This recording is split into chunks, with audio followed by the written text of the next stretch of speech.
Hello Commissioners, Overture advocates, advisory delegates, and especially members of Committee 9 on the Environment and Immigration for the 222nd General Assembly of the Presbyterian Church USA. This is your briefing video on the subject of climate change and fossil fuels and doom.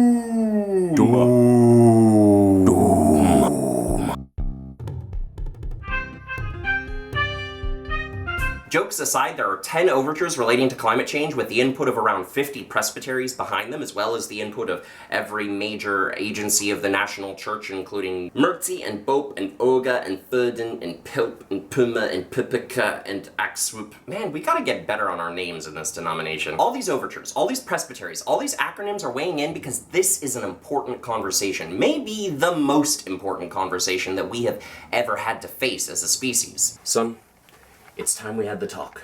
No, Dad. Yes, I'm afraid we have to face it. Average atmospheric energy is increasing, and it's our fault. Climate change is real. There are different overtures before this General Assembly because there's disagreement about how precisely we should respond to that threat, but they all begin with this basic underlying agreement.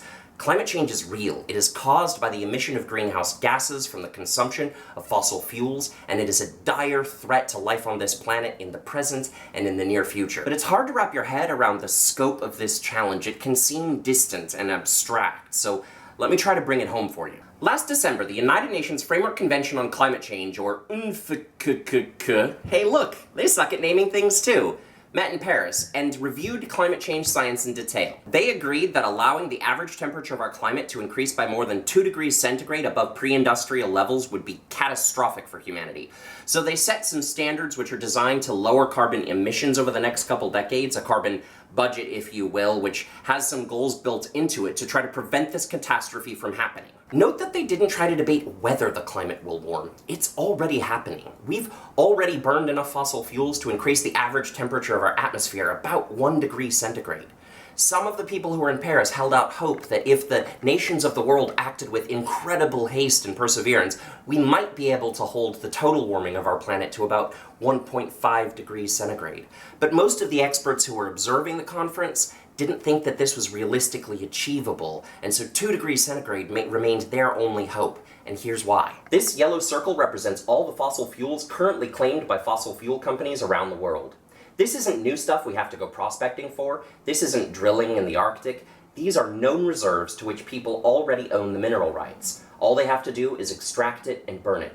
That black circle in the middle represents all the fossil fuels we can afford to burn from now until the last trump of the judgment was blown if we want to keep our climate within 2 degrees centigrade of pre-industrial levels. Basically, it's like asking a gold miner who's only ever dreamed of being wealthy and then struck a gold vein that's worth trillions of dollars to just please leave it in the ground. Don't mine it. Don't sell it. Don't get crazy, stupid wealthy. So why would we ask that of someone, and why would we expect them to listen? Well, it helps if you understand what a 2-degree increase in the average temperature since pre-industrial times really means. Most people now understand that an increase in temperature means a substantial increase in extreme weather patterns, like the kind that is driving the terrible drought in California, or the kind that creates superstorms like Hurricane Sandy and Hurricane Katrina, or the polar vortexes in winter that paradoxically exist at the same time as headlines reading that the 10 hottest years on record have all happened since 1998. But what many people haven't yet realized is that for every degree centigrade rise in average temperature, the corresponding loss of polar ice and the melting of the Arctic tundra results in a rise of the sea level by average of about 10 feet. That means a 2-degree temperature increase could potentially result in a 20-foot sea level rise. A 20-foot sea level rise would wipe out densely populated urban areas all over the planet. Miami, New York City, parts of Los Angeles and the Bay Area, and yes, even parts of Portland here would all be underwater. Right now, 1.5 billion human beings live in areas that would be impacted by a 20-foot sea level rise. The Syrian refugee crisis, which has been dominating the news cycle for the past couple of years, involves about 5 million human beings having been displaced from their country of origin. Imagine 140 crises of comparable size to the Syrian crisis happening at the same time everywhere around the world. That's the scale of disruption we're talking about. The last thing we need to complete this picture is a sense of time. By most estimates, at our current rate of consumption, and it's important to note that our rate of consumption is going up, it's not staying steady or declining, By our current rate of consumption, though, we will have consumed our entire carbon budget for a 2-degree rise in about 15 years. If we want to hit the targets in the Paris Accords, we somehow have to decrease worldwide consumption of fossil fuels by 80% by the year 2030, just 14 years from now. That is no time at all. What we are facing is an existential threat. It's not just time that we do something.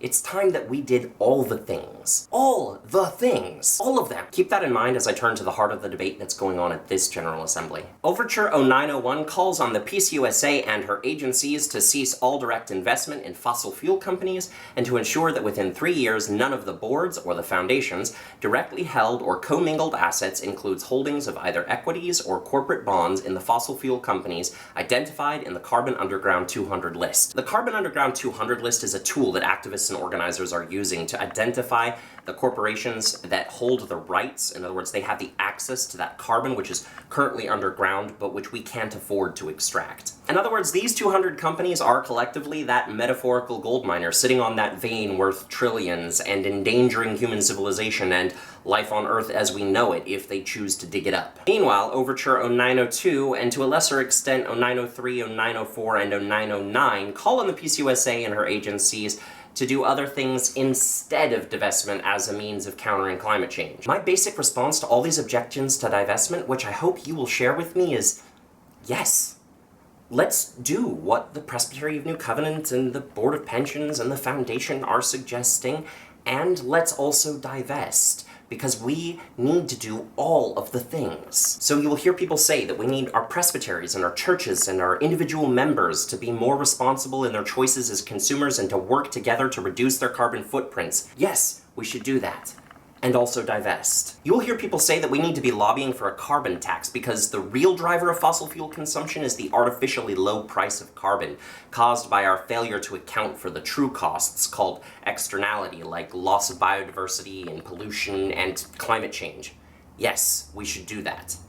And also divest. You will hear people say that we should engage fossil fuel companies in shareholder negotiation, which means get in direct communication with them and attempt to persuade, cajole, or even coerce them into changing their business practices. Now, there are certainly ways to do this without investing a penny in any company, including, protests and boycotts and letter-writing campaigns and many other ways to engage in direct communication with a corporation. But you know what? We could even engage in shareholder negotiation for a mere $2,000 of stocks that we purchased according to the rules of the Security Exchange Commission, which means that we could still divest $160 million other dollars that we have invested in fossil fuel companies, and we should do that because we should do all the things.